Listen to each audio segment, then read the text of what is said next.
while the new year dawned with a freshness and brilliance that foreshadowed a new era for the Federation, the nighttime had a special brilliance thanks to a streetlight bulb replacement initiative that saw 1,000 energy-saving incandescent high-pressure sodium bulbs being replaced with 80-watt LED bulbs. They were officially handed over to the St. Kitts Electricity Company Limited, SKNIS, CEO Cartwright Farrell, who said that the initiative dovetails a broader push to increase the Federation's use of renewable energy and reduce its reliance on harmful and expensive fossil fuels. He further noted that the bulbs are a welcomed addition to the country's efforts in going green, as they burn less energy, are longer lasting, require little maintenance, and are therefore more efficient than the current bulbs.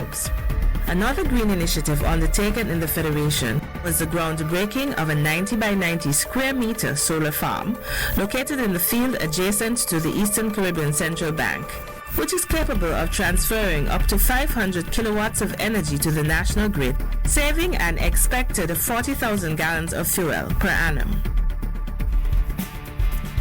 6 students from the Virtues High School had successfully completed and graduated from the 11-week Teen and Police Service TAPS Academy. TAPS paired police mentors with at-risk youth in order to build meaningful relationships and promote better understanding. 5 innovative youth anti-crime projects in St. Kitts and Nevis received United Nations Development Project (UNDP) funding to carry out activities as the climax of and follow-up activity of an innovation lab held November 27th to 29th, 2014. The workshop was part of a UNDP initiative dubbed Social Innov for Change. The 5 successful groups were Brimstone Flavors with the project Fertile Providers, Creative Media with Project TeenView, Positively Inclined with Positively Inclined Community Challenge, SKNIS with Positive Vibrations, and St. Kitts Agricultural Youth Forum with Greenhouse Technology.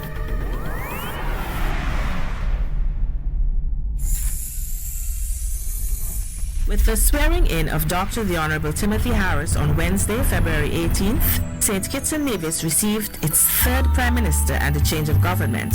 This was historic for the Federation in that it was the first time that the government comprised a union of 3 political parties, specifically the People's Labour Party, the People's Action Movement, and the Concerns Citizen Movement, which now form the Government of National Unity. The new federal cabinet was sworn in on February 22nd with the following portfolios: Honorable Sean Kenneth Richards, Deputy Prime Minister and Minister of Education, Youth, Sport and Culture. Honorable Mark Anthony Graham Brantley, Senior Diplomat and Minister of Foreign Affairs and Aviation. Honorable Vance Winkworth Amory, Senior Minister and Minister of Nevis Affairs, Labour, Social Security and Ecclesiastical Affairs. Honorable Ian Patches Liburd, Public Infrastructure, Posts, Urban Development and Transport. Honorable Lindsay Fitzpatrick Grant, Minister of Tourism, International Trade, Industry and Commerce. Honorable Eugene Alistair Hamilton, Minister of Agriculture, Health and National Health Insurance, Human Settlements, Community Development, Gender Affairs, Social Services, Lands and Cooperatives. Honorable Senator Wendy Colleen Phipps was identified as Minister of State within the Ministry of Health, Community Development, Gender Affairs and Social Services, and as such assists Honorable Eugene Hamilton with his portfolio. Senator Vincent Fitzgerald Byron, who was previously sworn in as Attorney General, was given the additional portfolios of Justice, Legal Affairs and Communications. Honorable Michael Perkins of Nevis serves as Senator in the Federal Parliament. It is a tremendous honor and an extraordinary privilege for me to serve you as our country's Prime Minister.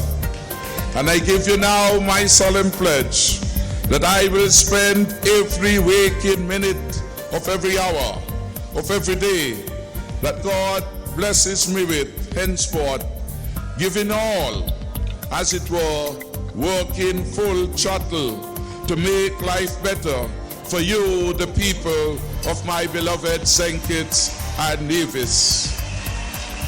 I promise you that my cabinet will lead this country with your help and your prayers to a better place for all the people of St. Kitts and Nevis, and not just for some of the people. I promise you that this, your government, shall be the government of all the citizens and residents of St. Kitts and Nevis.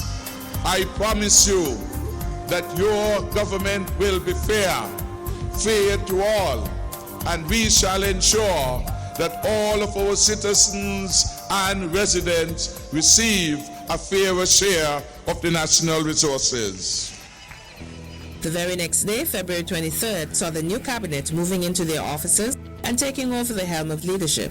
Prime Minister Harris said that the new government's agenda is people-centered and that the transition should be smooth and quick to ensure that the people's agenda is executed.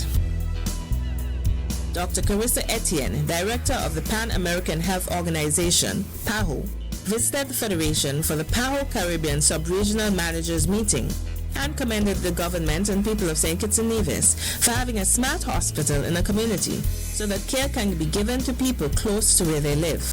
This was said in reference to the Poxon Medical Center located in Sandy Point, which employs green initiatives in its regular functioning, along with the use of information and communication technology systems. This has been an eye-opening visit for Mr. Hamilton and I. What we have achieved here at Poxon is benchmarking. It is something that has the potential to become a best practices model elsewhere, and we will try our best in terms of maintaining what we have, because it's one thing to invest in a system or structure so that it keeps up with international standards, that you look at environmental sustainability and preservation in everything that we do, but then if we don't maintain the infrastructure that we've invested in the long term, we would not have helped anyone and we would have done a disservice to the country.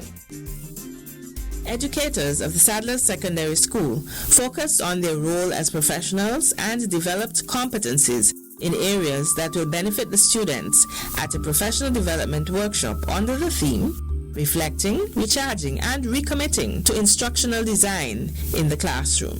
Education Officer Lisa Pistana said that the annual event signaled the teachers' willingness to function effectively within the Ministry of Education and punctuated their own desire to consistently improve their educational skills.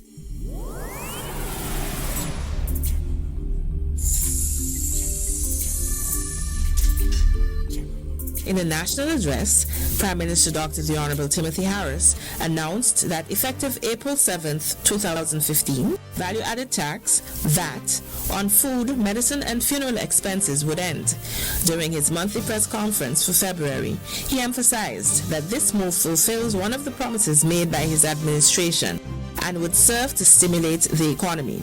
Some marvel how in less than 2 months we made good on our promise to remove VAT from food, medicine, and funeral expenses.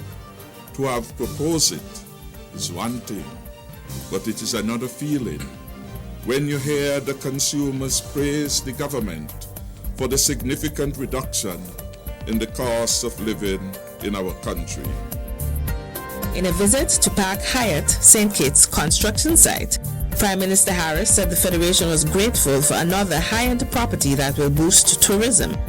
He said he was particularly impressed with the vision as a way of branding the country and the numerous job opportunities. Minister of Tourism Honorable Lindsey Grant said he was looking forward to 300 to 400 more persons being employed, in addition to the over 200 already employed. Make It Happen was the theme selected for this year's Gender Affairs Annual Breakfast and Awards Ceremony, held in celebration of International Women's Day. Cindy Deming and Samantha Rochester were identified as pioneers in politics and non-traditional skills, respectively. A total of 15 local women were honored for achievements in their respective fields. Minister of State responsible for gender affairs, Honorable Wendy Phipps, emphasized the importance of women in nation building and described them as trailblazers and nation builders with a vast, exhaustive job description for now and the long haul. Mrs. Josephine Huggins, former head of the Federation's Public Service Commission and Police Service Commission, was sworn in as the first female Cabinet Secretary of St. Kitts and Nevis. Mrs. Huggins have over 30 years of public service experience in both St. Kitts and Nevis and St. Vincent and the Grenadines.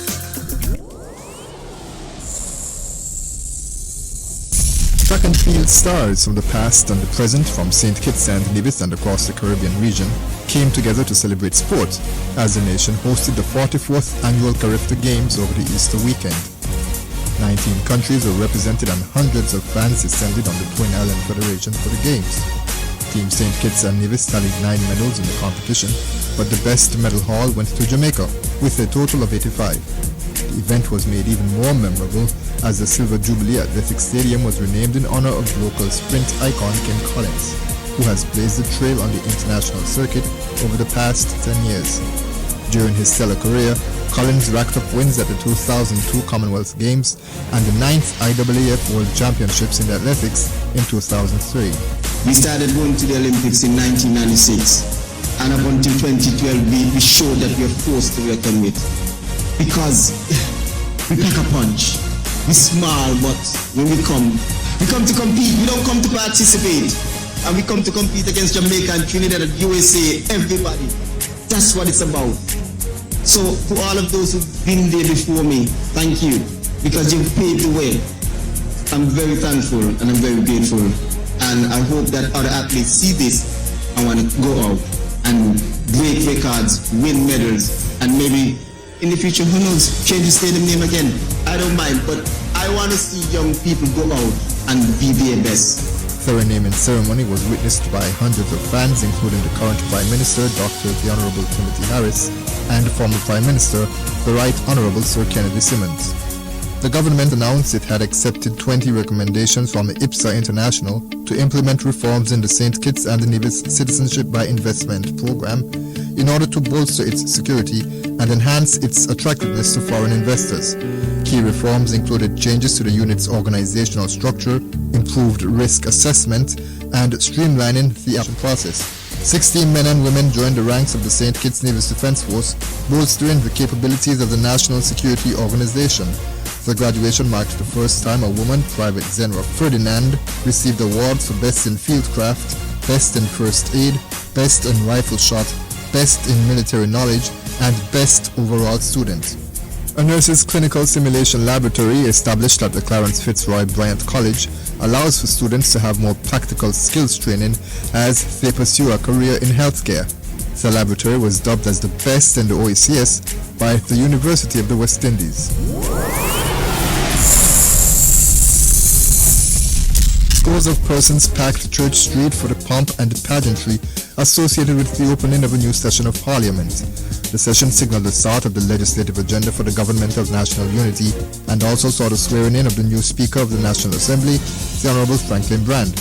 Honorable Senator Michael Perkins was also sworn in as the Deputy Speaker. Governor General's Deputy, His Excellency Tapley Seaton, presided over the session in the absence of Governor General His Excellency Sir Edmund Lawrence. Mr. Seaton delivered a throne speech and outlined the government's agenda for the next 5 years. Our government ministers, permanent secretaries, heads of department, boards have been directed that in all their decision making and whatever they do, to remember that we are working for the people. This government is for the people and by the people. This must be our focus and will be what defines us. The 45th Annual Board of Governors meeting of the Caribbean Development Bank, CDB, held at the St. Kitts Marriott Resort, gave delegates from 27 member states a forum to meaningfully brainstorm, canvass, debate, and reflect on issues that have advanced the region and promote partnerships. Prime Minister Dr. the Honorable Timothy Harris assumed chairmanship of the board at the meeting. As part of the CDB meeting, a spoken word challenge and entrepreneurship conference was held as an outreach activity dubbed Youth Vibes In for the youth population. The business meeting was held under the theme Promoting Creative Entrepreneurship, while the competition was won by James Galloway in the 30 to 35-year-old category and Quinn Martin in the 16 to 29 year category. The federal government of St. Kitts and Nevis provided $10 million in budgetary support to the Nevis Island administration in keeping with the promise to strengthen partnerships with the sister island. The money was used to support a number of capital projects, including the Nevis Water Supply Enhancement Project and the Hanley's Road Rehabilitation Project in Gingerland. Streamlining appropriate resources for the most needy in society was the aim of the National Household Registry undertaken by the Ministry of Community Development. The project was designed to protect those most at risk and saw information collected via surveys, which allowed for a classification system in 4 categories to determine the level of social protection.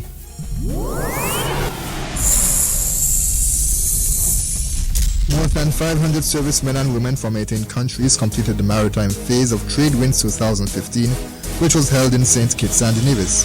The annual event is organized by the United States Southern Command and provides intense training in various national security operations and disaster response scenarios, allowing for networking opportunities and the exchange of best practices between the armed service and law enforcement personnel.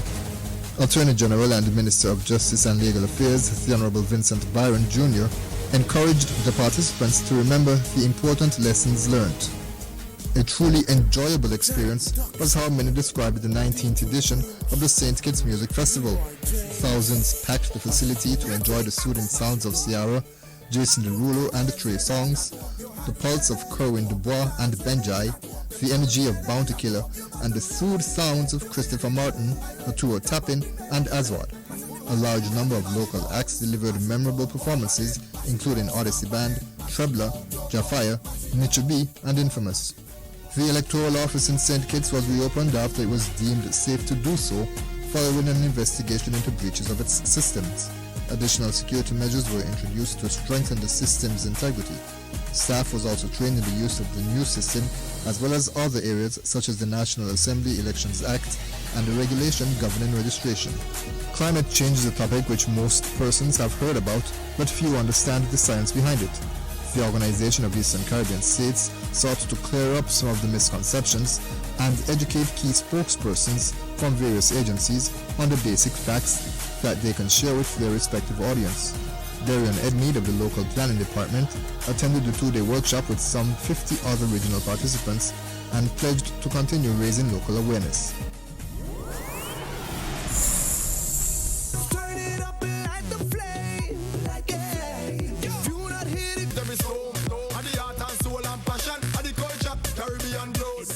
Cricket fever and a strong sense of nationalism gripped the Twin Island Federation in July.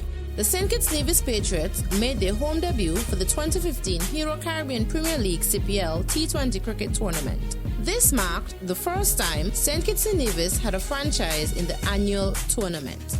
Warner Park was packed as the 6 teams competed in 10 matches, which generated much excitement through the fans. Deputy Prime Minister and Minister of Sport, the Honorable Sean Richards, said that through CPL, St. Kitts and Nevis was advertised to a global audience and commended local fans for their support of St. Kitts and Nevis Patriots. Local businesses and individuals benefited from economic activity.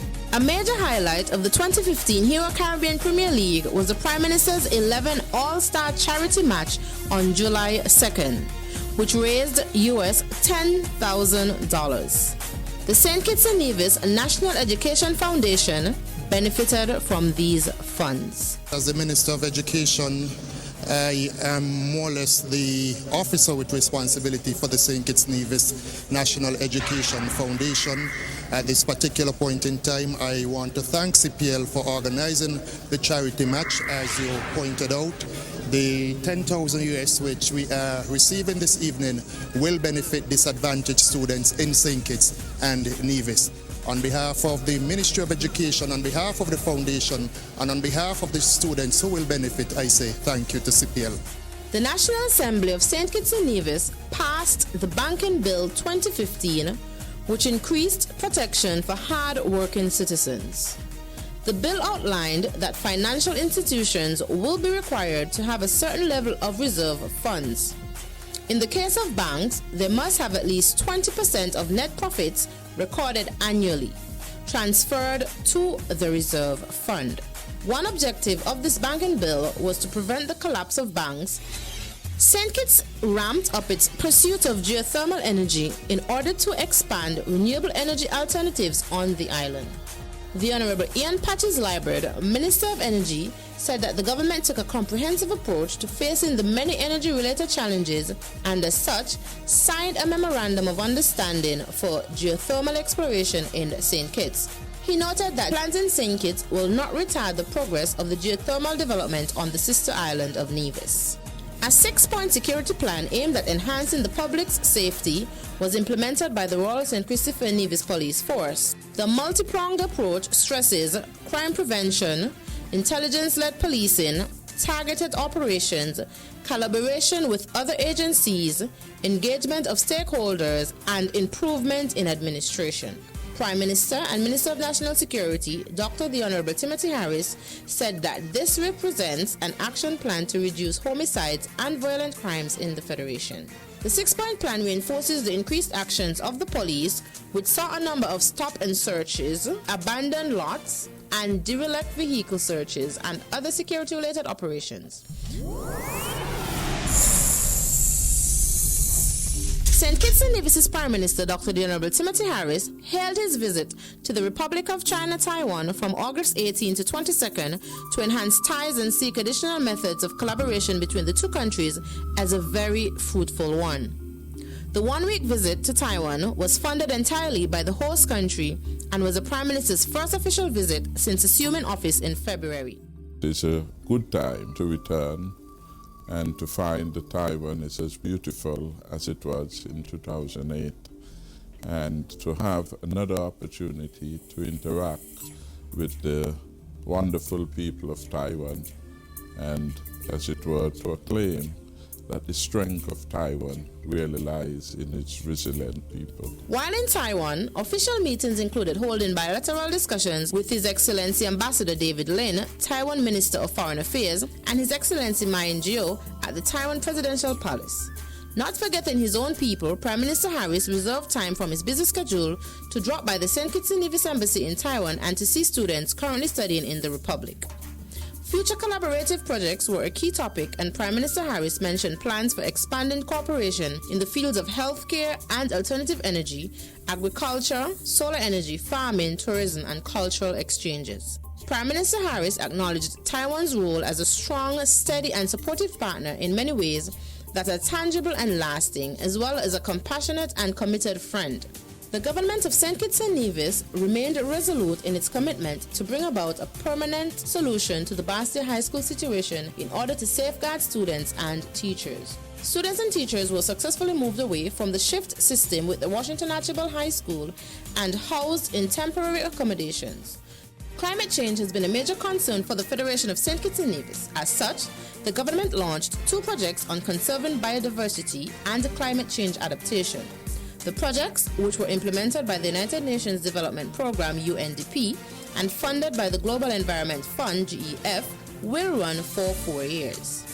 St. Kitts and Nevis captured a record-breaking 23 medals, 11 gold, 10 silvers, 2 bronze at the 2015 Special Olympics World Summer Games held in Los Angeles, California, United States. The athletes received a resounding welcome from Prime Minister Dr. the Honorable Timothy Harris, the Honorable Sean Richards, Deputy Prime Minister and Minister of Sports, other government officials, well-wishers, family members, as well as residents.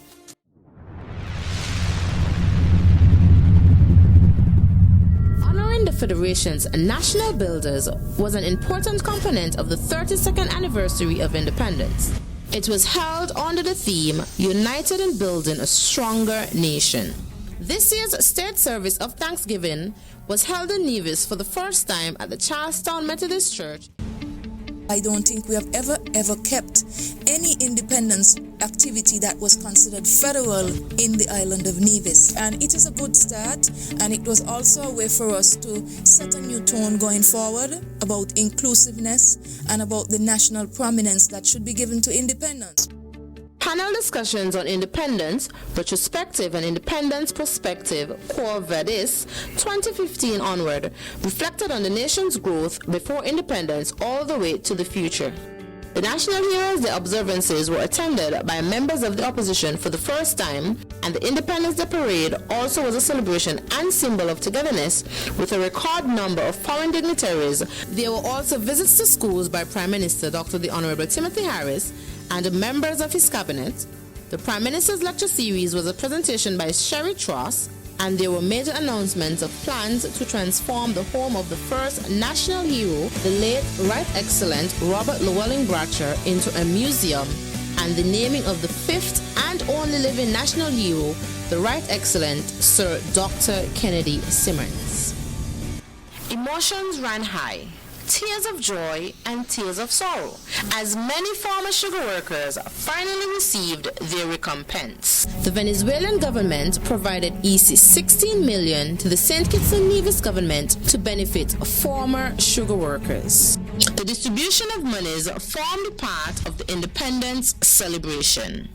It is right and proper that we bring restorative justice to these unsung heroes who broke their backs and braved the sweltering heat like the one we are now in the midday sun, to ensure that our country earned well-needed foreign exchange, to provide jobs in other industries and other sectors such as national security, healthcare, education, and other social services.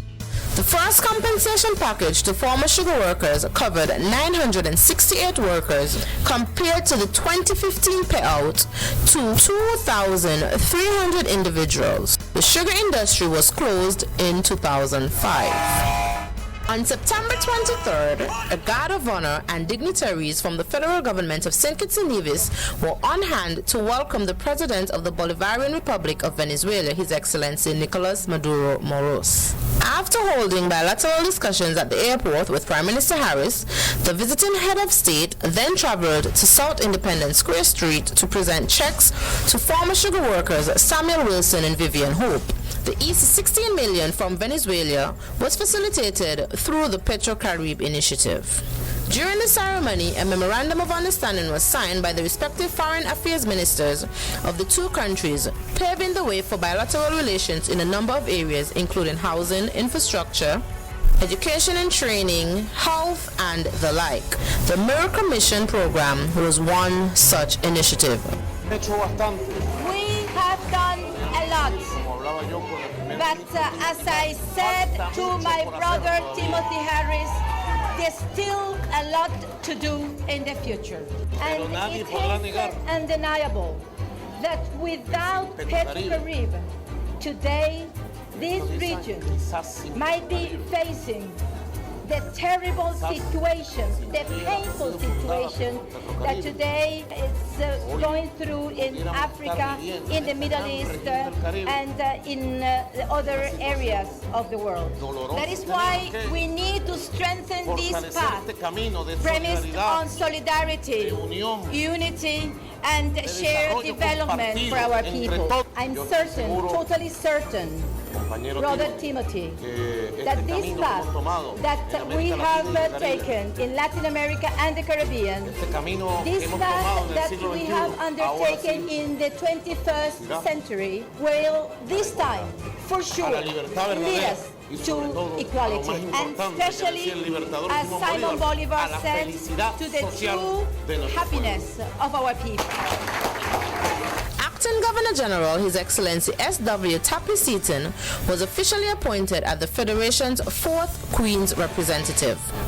Prime Minister Harris hailed the Governor General's strength of character and said he was a fitting choice for the post. As we ponder the state of our country at this time, when some of our misguided young people continue to engage in antisocial behavior and criminal activity, it would be wise for us to recognize and emulate persons such as our Governor General, who are paragons of statesmanship and yet quiet, effective leadership. A fund of EC 13 million, dubbed the Fresh Start Project, was created at the Development Bank of St. Kitts and Nevis and made available to assist persons desirous of establishing small to medium enterprises. The funds were secured from the Bolivarian Republic of Venezuela through the Petro-Carib Agreement. Prime Minister Dr. The Honorable Timothy Harris, along with Minister of Energy. It's important, it's significant because we are executing yet another commitment in terms of giving everybody a fresh start. This exercise actually starts up a fresh start program or fund that's going to be seated within the Development Bank and dispersed by the management of the Development Bank.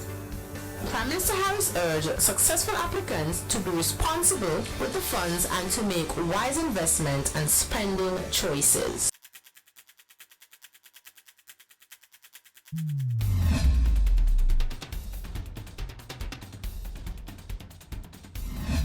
The Government of National Unity made significant strides in restoring the confidence in the citizenship program in October. At a conference attended by service providers on October 16 at the St. Kitts Marriott Resort, the Prime Minister had this to say. We are in the process now of restoring trust and confidence in the program. And in the last 8 months, not one public embarrassment has come to this program. Difficulties, and there have been some, are addressed through quiet diplomacy. So we have no more advisory, we have no more efforts by Canada, as it were, to press home the point about their dissatisfaction with the program. One significant change came in the form of the introduction of the Citizen Application Management System, CAMS. This is an online system which allows applicants through their service providers to apply and track the process of their applications.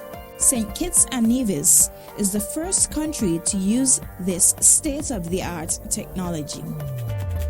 The month of October was set aside to give special honor to older persons. The international theme chosen was sustainability and age inclusiveness in the urban environment, with a local sub-theme of Nothing for Us Without Us. Deputy Director of Social Development, Anne Wigley, described the seniors as the bedrock of any society and valuable contributors to the development of the Federation. As such, activities to commemorate the month included interaction with young people, such as older persons in the society visiting various schools in their communities to share their rich experiences.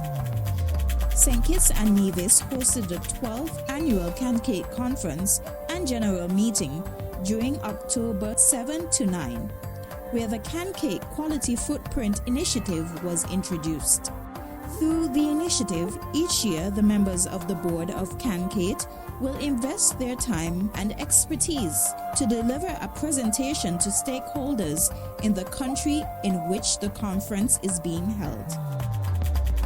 This month ushered in a new TV and radio program, Working for You, a weekly call-in radio program hosted by Director General of SKNIS, Les Roy Williams. The program debuted on October 7 on ZIZ TV and radio and offers news, views, interviews, and all the happenings of the Government of National Unity, which has pledged transparency, accountability, good governance, and a fair share for all citizens of the Federation.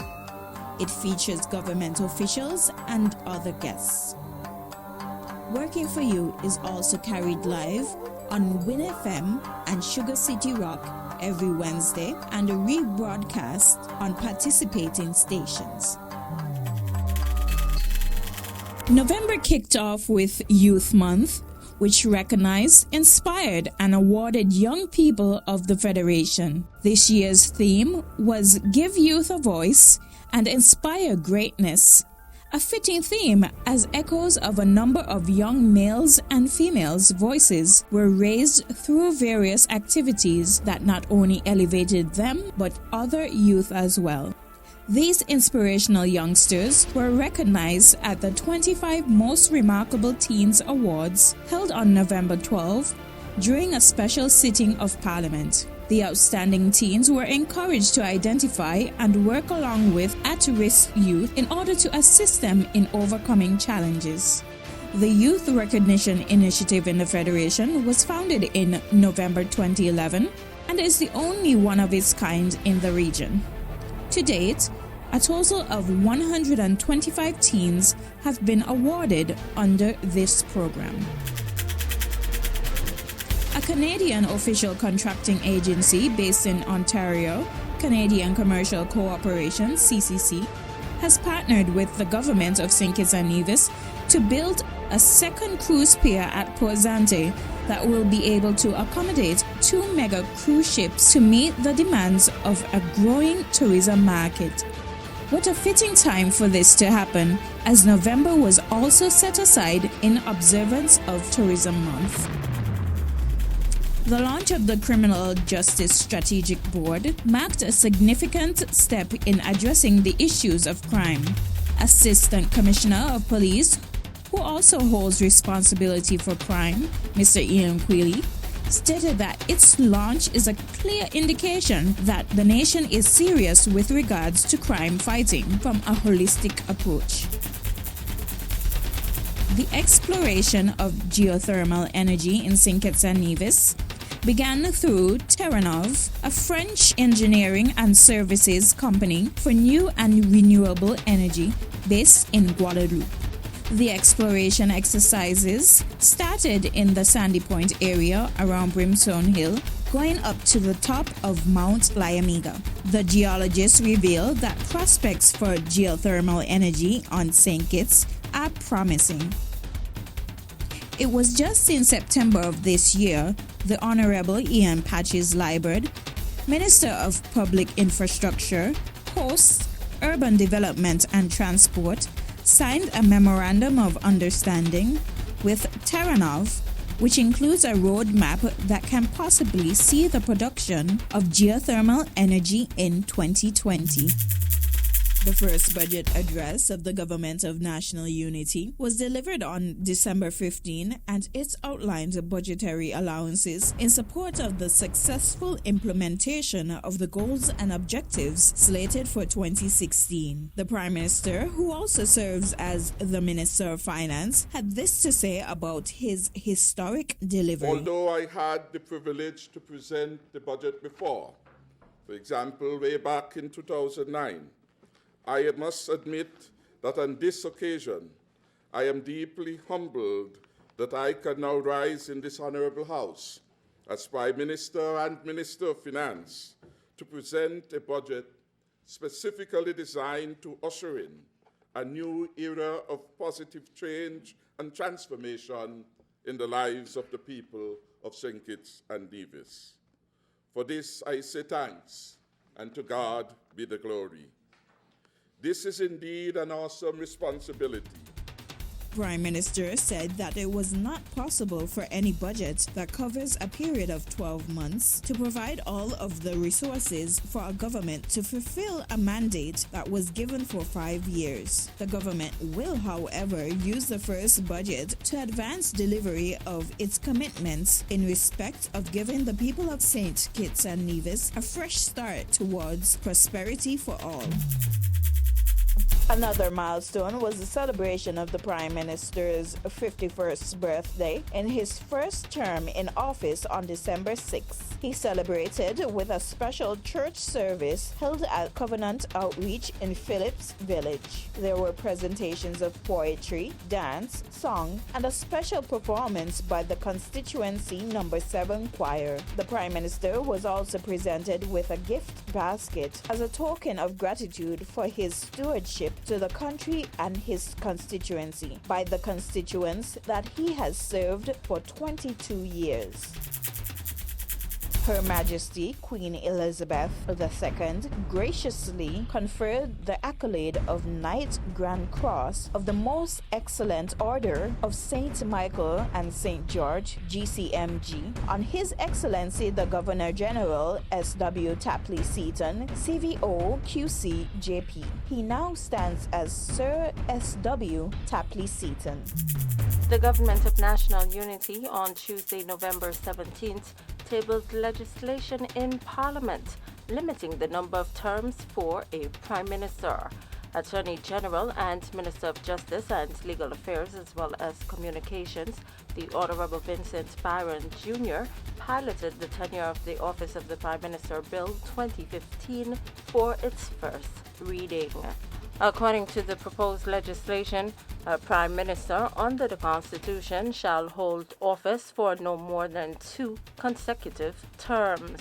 Attorney General Byron, who was featured on the government's radio and television program Working for You on December 2nd, provided a comprehensive explanation of the tenure of the Office of the Prime Minister Bill 2015.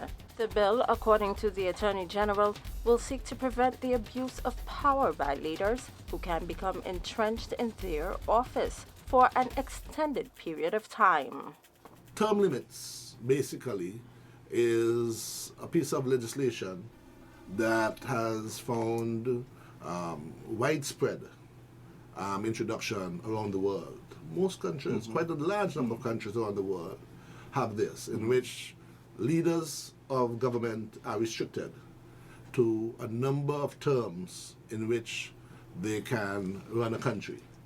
It is found to be good practice in trying to have any one person develop dictatorial tendencies, to seem as though they would abuse their power and that of the Constitution.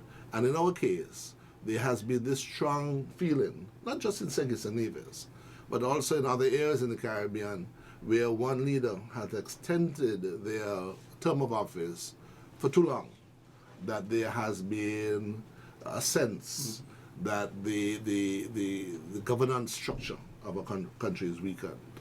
And so we expect that we would hope going forward that we would just have, in this bill that has been introduced, simple amendment, a simple bill, an introduction, that whoever is the Prime Minister would serve 2 terms, 2 5-year terms.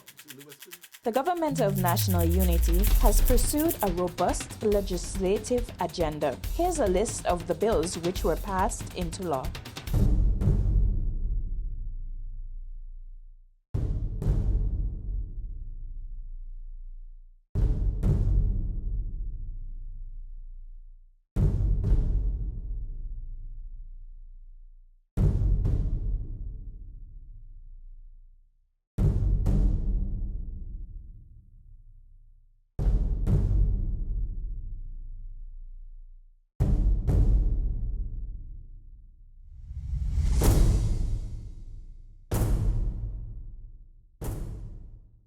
As the year ends, we celebrate not only Christmas, but the carnival season. From pageants to fetting, and of course Juve and Parade Day, St. Kitts and Nevis' carnival is certainly not one to miss. Both children and adults dressed in eye-catching costumes paved the streets of Bastille, while speakers blasted the popular soca and calypso songs. Let's not forget the string band that preluded the masquerades, clowns, and of course the bull. This year was truly dynamic and has been etched in the minds of those who were privileged to see history in the making. Look forward to 2016. The Government of National Unity has much more in store. Remember, we are working for you.